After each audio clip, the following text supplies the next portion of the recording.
चलिए, investment decisions में आपने बेसिक क्वेश्चन कर लिए कि कैश फ्लो डायरेक्टली दिए हुए होते हैं तो आपको प्रेजेंट वैल्यू कैसा निकालना है। अब प्रेजेंट वैल्यू निकालने का प्रैक्टिस काफी सारा हो चुका, अब उसके बैकग्राउंड में जो चीज होती है ना वो समझ लेते हैं। पॉइंट समझो, कैश फ्लो दिए हैं, आपने डिस्काउंटिंग करा, प्रेजेंट वैल्यू निकाल लिया, यहां तक ठीक है। अब क्वेश्चन हम जो कर रहे हैं वो कैश फ्लो कैसे फाइंड आउट करके लाते हैं, उसका एक छोटा सा क्वेश्चन सॉल्व कर रहे हैं। चलिए लिखिए। अब क्वेश्चन में ही अपन आंसर कर लेंगे, एक क्वेश्चन क्लासरूम में ही बनाते हैं और सेम चीज का आंसर भी तुरंत बना लेते हैं। रेडी?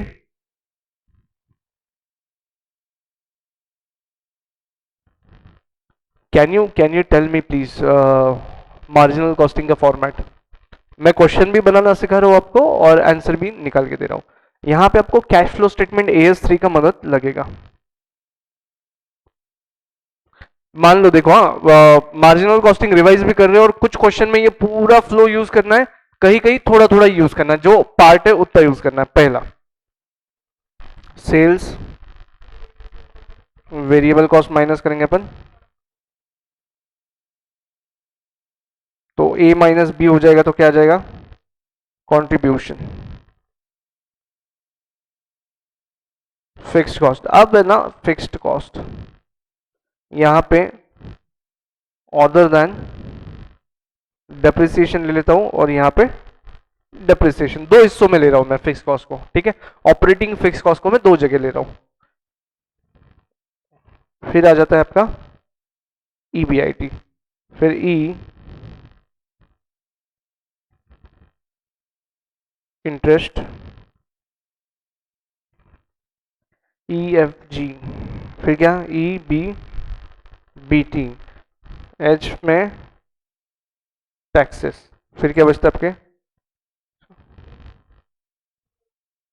EAT नहीं तो PAT। यहां तक तो आपने किया है रूटीन में, रूटीन में ये सब तो किया ही है, ठीक है।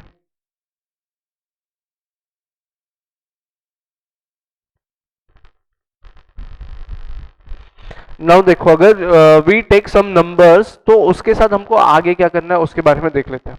ये आपने रूटीन में कैलकुलेशन करे, एक रैंडम नंबर्स के साथ कैलकुलेट कर लेते हैं। चलो, मान लो 10 लाख का सेल्स है,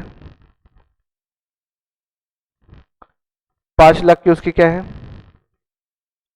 तो कंट्रीब्यूशन कितना आएगा? मान लो अदर देन डेप्रिसिएशन, ये 50 लाख हो गया क्या? अदर कॉस्ट है 2 लाख रुपया, डेप्रिसिएशन है 75,000 रुपीज, कितना बचेगा? 225 बचेगा, ठीक है। इंटरेस्ट दिया है मान लो 30,000 रुपया, 195, taxes at the rate 30%,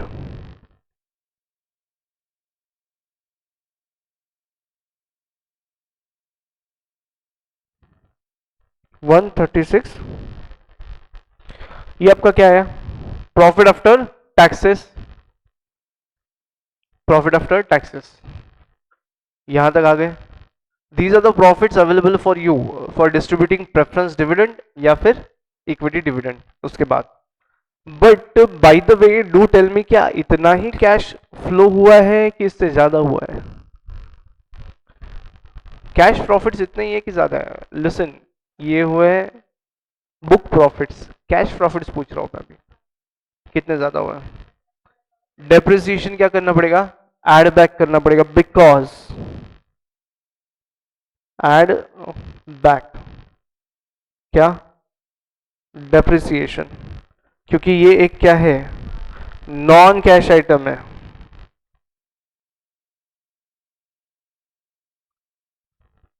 bye the way already देखो in the form of initial outflow आपने खर्चा कर दिया है। Are you getting my point? In the form of initial cash outflow दिखा दिया है, अभी सिर्फ नाम के लिए वो टैक्स कैलकुलेट करना है बोल के माइनस करना पड़ता है, क्योंकि इनकम टैक्स वाले बोलते हैं बिफोर यू डिस्ट्रीब्यूट डिविडेंड्स, या कंपनीज एक्ट भी ये बोलता है before you give dividend depreciation charge करना चाहिए। कंपनीज एक्ट भी बोलता है और इनकम टैक्स भी बोलता है। इनकम टैक्स वाले तो बोलते कोई भी डिडक्शन लेने के पहले डेप्रिसिएशन लो। कंपल्सरी डिडक्शन है, ठीक है, वो ले लिया।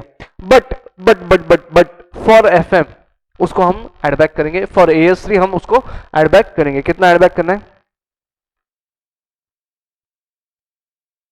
तो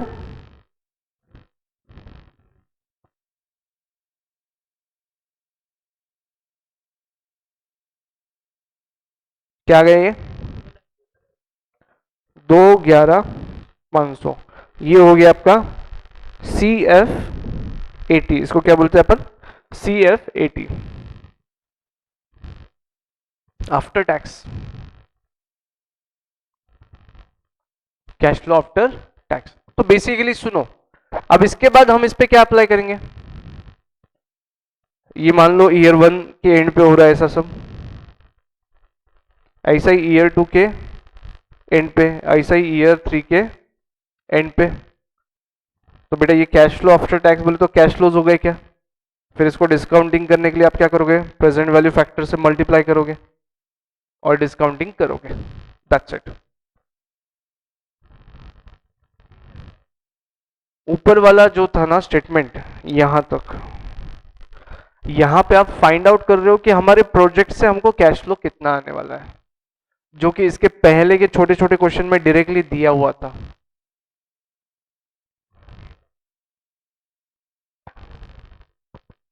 ये निकालने के बाद, इसका डिस्काउंटिंग करने के बाद हम समझ सकते हैं कि इतना इन्वेस्टमेंट करना चाहिए। तो मैंने आपको एक स्टेप पीछे ले गया। देखो पहले के क्वेश्चन जो दिए हुए थे ना आपको, इस डेटा के साथ दिए थे बेटा। ये जो हाईलाइट किया मैंने डेटा, इसके साथ कुछ क्वेश्चन आपसे वार्म अप में करवाए कि हाँ चलो निकालो एसेट का वैल्यू कितना है। अब उसके पीछे लेके गया, बताओ उस एसेट से कितना कैश फ्लो आने वाला है अगर एस्टिमेटेड सेल्स इतना है इस साल में। You have done those questions in leverages and capital structure. बस उसका एक स्टेप आगे, वहां पे उन्होंने डिस्काउंटिंग नहीं लिया, यहां पे हम ले रहे हैं। समझ में आया? चलो आगे चलेगा, यहां तक समझा? हाँ चलो एक छोटा सा क्वेश्चन करते हैं IRR और इसको मिक्स करके, IRR और इसको मिक्स करके। चलो illustration number 8।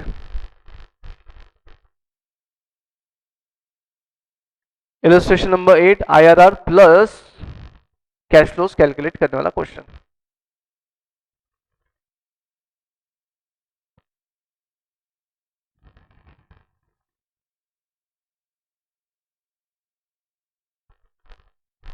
IRR plus CF80। चलिए क्वेश्चन क्या देखो, चलो read. A company proposes to install a machine involving capital cost of 3,60,000. The life of the machine is 5 years and its salvage value at the end of year is nil. The machine will produce net operating income after depreciation 68,000 per annum. The company's tax rate is 45%. Required rate दिया है क्या इन्होंने? नहीं। बोले तो ये question का है IRR का है। अच्छा ये 68,000 जो है ना, ये डेप्रिसिएशन चार्ज करने के बाद का क्या है? नेट ऑपरेटिंग इनकम है, ठीक है। चलो आ जाओ, क्या करोगे बताओ।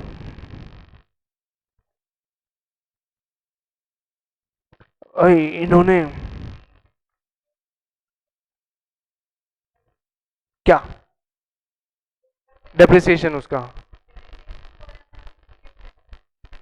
नहीं रे बेटा, नहीं नहीं, 68,000 ये कैश इनफ्लो है।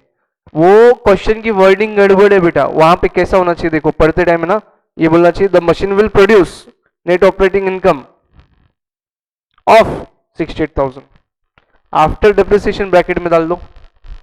वो कंस्ट्रक्टिव थोड़ा ध्यान देना, आफ्टर डेप्रिसिएशन को ब्रैकेट में डाल दो। इतना चीज क्या करो आप ब्रैकेट में डाल दो।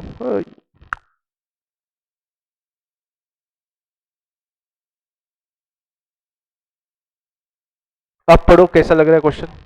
अब लाइन पढ़ के देखो फिर से। The machine will produce net operating income of ₹68,000 per annum after depreciation, ऐसा। ऑलराइट, अब भाई इसमें डेप्रिसिएशन का मेथड बोला है क्या? नहीं, तो मॉड्यूल ने लिया है SLM, but income tax SLM मानता है क्या? नहीं। तो to be very frank, question होना चाहिए बहुत बड़ा सॉल्विंग में। अरे सुनो, क्वेश्चन बड़ा होना चाहिए। अपन क्या करते हैं, पहले एसएलएम से सॉल्व करते हैं, फिर एज्यूमिंग डब्ल्यूडीवी भी अगर होता तो क्या होता आगे सॉल्व करते हैं। चलो पहला एसएलएम से ट्राई करते हैं। आ जाओ, क्या क्या दिया है यहाँ पे? 68,000 पर एनम, मतलब हर साल यही होने वाला है क्या? हाँ भाई 68,000। चलो मुझे एक बात बताओ, देखो कैसा होना चाहिए, सुनो सुनो। इस क्वेश्चन को फुल फ्लेज भी सॉल्व कर सकते हैं, शॉर्टकट भी सॉल्व कर सकते हैं, इट्स अप टू यू कैसे करना है। दोनों बता देता हूं, पहले मैं फुल फ्लेज बताता हूं फिर शॉर्टकट पे आता हूं। कितने साल है आपके पास? 5 साल। तो देखो मेरे को पता नहीं कितना लंबा खींचना है मेरे को, तो मैं क्या करता हूँ, कॉलम्स को ईयर्स को कॉलम में ले लेता हूँ, ईयर्स को क्या करता हूँ कॉलम में।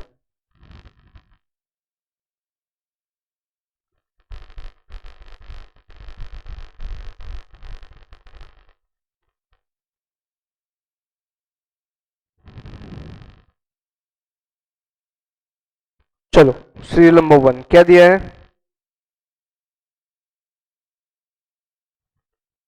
ऑपरेटिंग इनकम दिए क्या? बिफोर टैक्स दिया है operating income.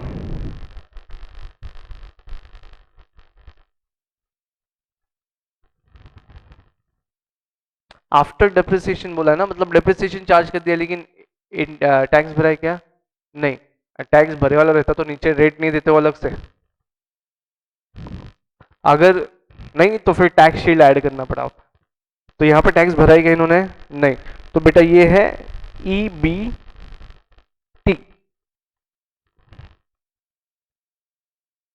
Taxes at the rate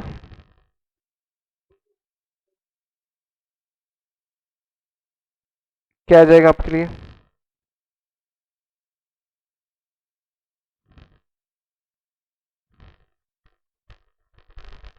EAT। फिर क्या ऐड करोगे आप? डेप्रिसिएशन ऐड करना पड़ेगा। डेप्रिसिएशन रेडीली अवेलेबल है क्या? वर्किंग नोट 1 बना लो इसके लिए, और एक वर्किंग नोट बना लेंगे अपन। डेप्रिसिएशन रेडीली दिया है क्या अपने को?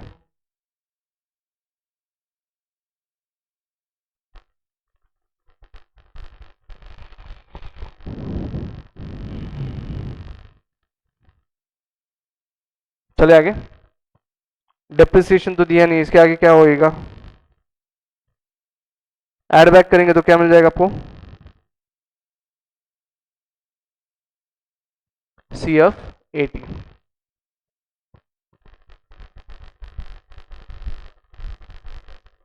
C+D मिल जाएगा। अपन इसको वर्किंग नोट 1 बना लेते हैं, CF80 को वर्किंग नोट 1, डेप्रिसिएशन को वर्किंग नोट नंबर।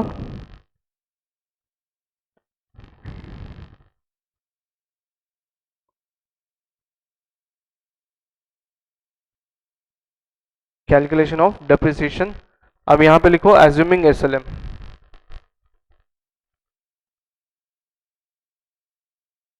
एज्यूमिंग क्या?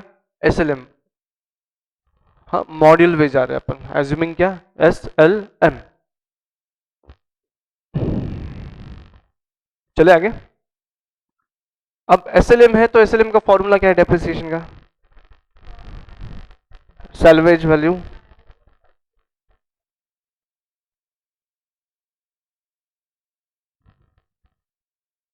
सैल्वेज वैल्यू कुछ है कि इसका? 3,60,000 का मशीन है, -0 डिवाइड बाय 5 साल का वैल्यू है, कितना आएगा ये? 72,000 का डेप्रिसिएशन आ गया।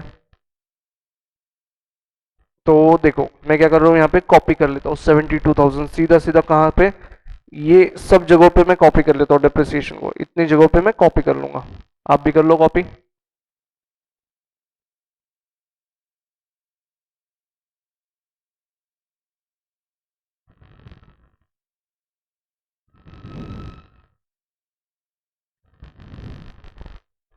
All right done, all right done. चलो अब हम पहले से सॉल्व करते आते हैं। कितना है भाई? 68,000 EBT है। फिर टैक्सेस कितने लगे? 68,000 इंटू 45% बोले तो 30,600 माइनस इक्वल टू बोले तो 37,400 बराबर, प्लस 72,000 बोले तो कितना हुआ, 1,09,400। क्या ऐसा ही सारे कॉलम्स में होगा? तो यहाँ पे नोट लिखो, नोट लिखो।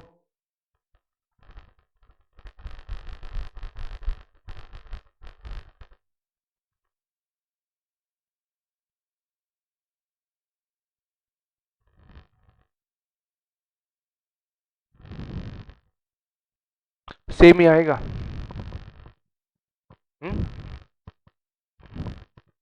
यहाँ पे भी 68,000, everything copy paste, everything copy paste. तो इतना करने की जरूरत है क्या हर बार? पूरा कैलकुलेशन करने की जरूरत है?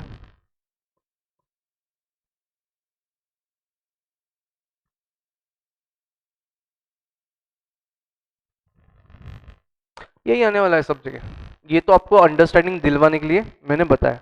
मुझे एक बात बताओ, अगर ये सब सेम है और देखो, हाँ एन्यूटी याद है आपको, एन्यूटी। अगर देखो कैश फ्लो सेम है और दोनों के बीच में टाइम इंटरवल भी सेम है, तो क्या हम इसके लिए शॉर्टकट यूज कर सकते हैं? हाँ। तो इतना टेबल बनाने की जरूरत है क्या? ये टेबल बनाने की जरूरत नहीं है। इधर का पोर्शन बनाने की जरूरत है क्या? नहीं। सिर्फ इतने से अपना काम चल गया होता, तो वर्किंग नोट मेरा इतना ही रहा होता। क्लियर है क्या? वर्किंग नोट कितना हो गया मेरा? इतना। एग्जाम में यही करना। अब मैं यहाँ पे लिखवा के दे रहा हूँ, एग्जाम में कितना करना।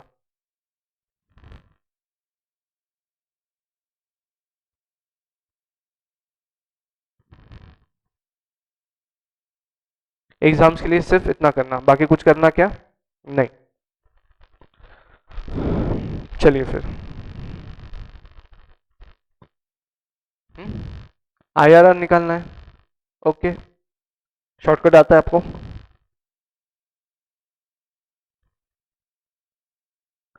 हाँ चलो देखो, एक अच्छी चीज क्या है यहाँ पे, एक अच्छी चीज क्या है पता है क्या? क्वेश्चन देखो एक बार, अच्छी चीज क्या हुई है आपके साथ? दे के रखा है, मतलब ट्रायल इसमें से कुछ तो करना है अपने को। और क्या दे रखा है? Cumulative factor. बोले तो क्या, these are present value annuity factor. उनको पता था आप जब वर्किंग नोट बनाएंगे तो ये आंसर आने वाला है। क्या?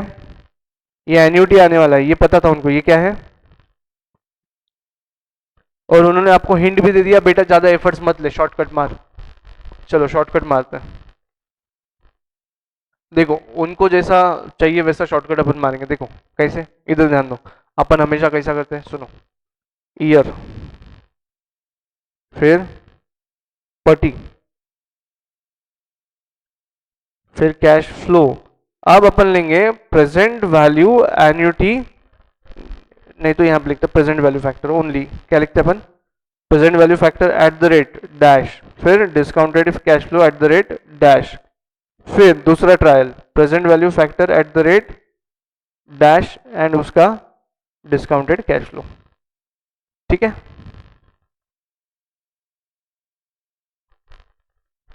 चलेगा ऐसा?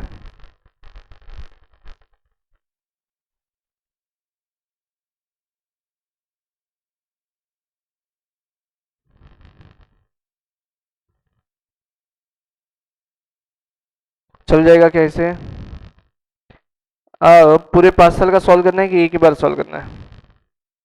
ले लो, देखो यहाँ पे लिखते टाइम क्या करो, कितने साल है इसमें? 5 साल है ना, 1 से 5 ले लो। यहाँ पे लिखते टाइम 1 से 5 लिख लो। तो बेटा ये जो प्रेजेंट वैल्यू फैक्टर का कॉलम है ना, वहां पे एक्चुअली आपको क्या लेना है? Present value annuity factor for 5 years eight the rate, चलो मान लो पहले लेते अपन 14%, तो ये आ जाएगा 3.43। समझा?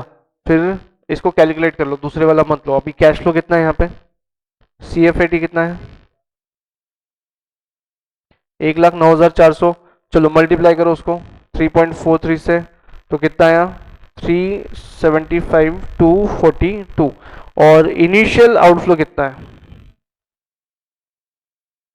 3,60,000। तो एनपीवी कितना आया?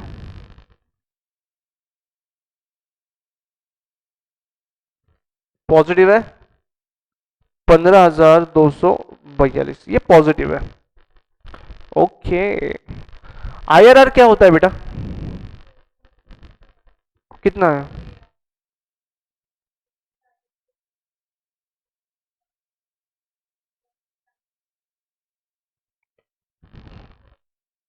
तुमने फैक्टर्स निकाले क्या?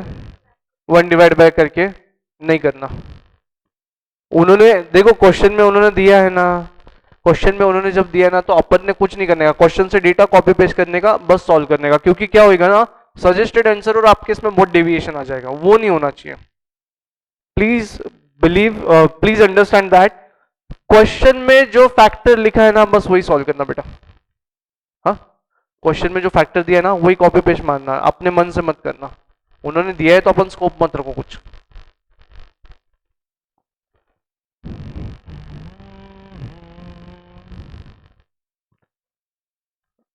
चलिए आ गया। अब देखो भाई साहब, एनपीवी पॉजिटिव आया है, एनपीवी क्या आया? पॉजिटिव।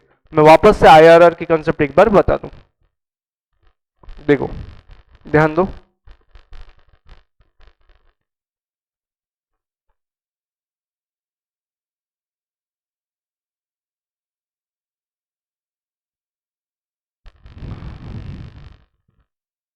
ध्यान देना, वापस बता रहा हूं, एनपीवी का कंसेप्ट, आईआरआर का कंसेप्ट, आई एम सॉरी। सुनो, अभी आपने डिस्काउंटिंग कितने से किया? 14% से डिस्काउंटिंग करा बेटा, तो एनपीवी कितना आया? पॉजिटिव आया, 15,242 पॉजिटिव आया। आईआरआर का मतलब क्या है? ऐसा डिस्काउंटिंग रेट। आईआरआर का मतलब क्या है? ऐसा डिस्काउंटिंग रेट जहां पे एनपीवी कितना होगा? 0। एनपीवी कितना होना चाहिए? 0। अब बेटा एक डिस्काउंटिंग रेट आपने लिया 14%, जिससे आया पॉजिटिव। मुझे एक बात बताना, डिस्काउंटिंग रेट बढ़ाएंगे तो एनपीवी नेगेटिव जाएगा, तो एक डिस्काउंटिंग रेट ऐसा ले लो जिससे एनपीवी क्या आ जाए। तो इसका मतलब अगर ऐसा पॉसिबिलिटी हो जाता है, मान लो अपन 16% से ले लेते हैं, मान लो सॉल्व करने के बाद मान लो, हाँ चलो सॉल्व करते हैं अपन 16% से सॉल्व करते हैं। पहले अपन ने सॉल्व किया 14% से, अब सॉल्व करते हैं अपन 16% से। 16% से कितना दे रहे हैं यहाँ पे? 3.27। चलो ट्राई करते हैं, 3.27। ओके, तो 3.27 इंटू 1,09,400, तो 357,738, और फिर 3,60,000 आपका कॉस्ट है,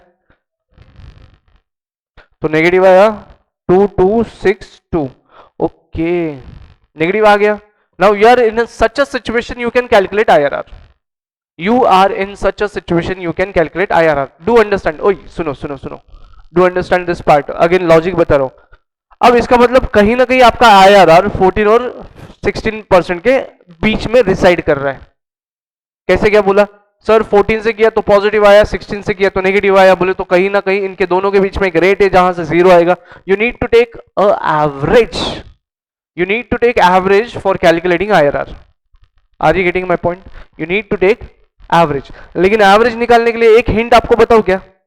जो भी IRR आएगा वो कितने के ऊपर आएगा? 14% के ऊपर। इसको बेस बना लो, इसको बेस बना लो, और बचे वाले का एवरेज निकालो। फॉर्मूला देखना कैसा है, फॉर्मूला कैसा है देखो। IRR इज इक्वल टू, अपन ने ये पहले भी किया लेकिन अपन बाद में वापस बता रहे, IRR is equal to lower rate plus NPV at lower rate divide by NPV at lower rate minus NPV at higher rate, और ब्रैकेट में हायर रेट और लोअर रेट का डिफरेंस इनटू, और ये एक ब्रैकेट। चलो बताओ वैल्यूज क्या क्या है। लोअर रेट मतलब 14% plus NPV at lower rate कितना है? 15,000, 15,242, फिर 15,242 माइनस माइनस, एंड फिर वापस लिखते टाइम नेगेटिव में लिखना 2262, 2262। ठीक है, multiplied by 16 minus 14 bracket close. Coming back to the point again 14 plus, अब देखो मेन पार्ट यहाँ पे, इस पार्ट को इग्नोर मत करना, मेन पार्ट कहाँ पे, यहाँ पे, ये मेन पार्ट है बेटा। यहाँ पे क्या हो रहा है, माइनस माइनस प्लस हो जाएगा, बोले तो 15,242 15,242 प्लस 2262, ये कितना हो जाएगा 17,504 divide by 15,242 divide by equal to,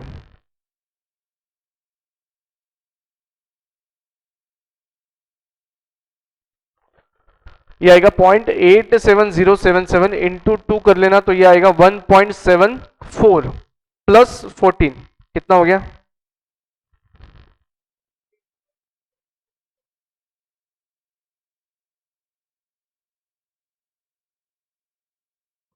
ये है आपका IRR। इसका मतलब अगर आपका प्रोजेक्ट 15.74 से डिस्काउंटिंग किया जाए तो आपका ये कितना रहेगा, एनपीवी 0। अदर वे राउंड अगर मैं बात करूं, अदर वे राउंड अगर बात करूं तो क्या बोलना है मेरा पता है कि आपको, बेटा तेरा जो कॉस्ट ऑफ कैपिटल है ना वैग, वो 15 से नीचे रखना, वो 15 से क्या करना, नीचे रखना, तो तू फायदे में रहेगा, नहीं तो नहीं। समझा, आया पॉइंट ध्यान में। डिफरेंस आता है वो आपको लिखना पड़ेगा कि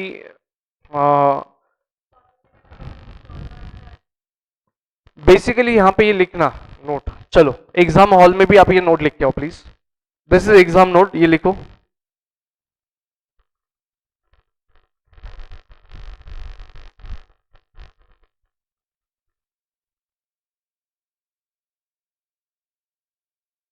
एग्जाम में लिखना note, IRR calculation is subject to trial and error.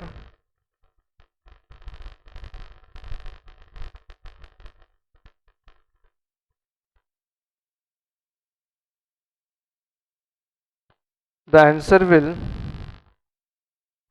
will deviate depending upon the gap of lower rate and higher rate।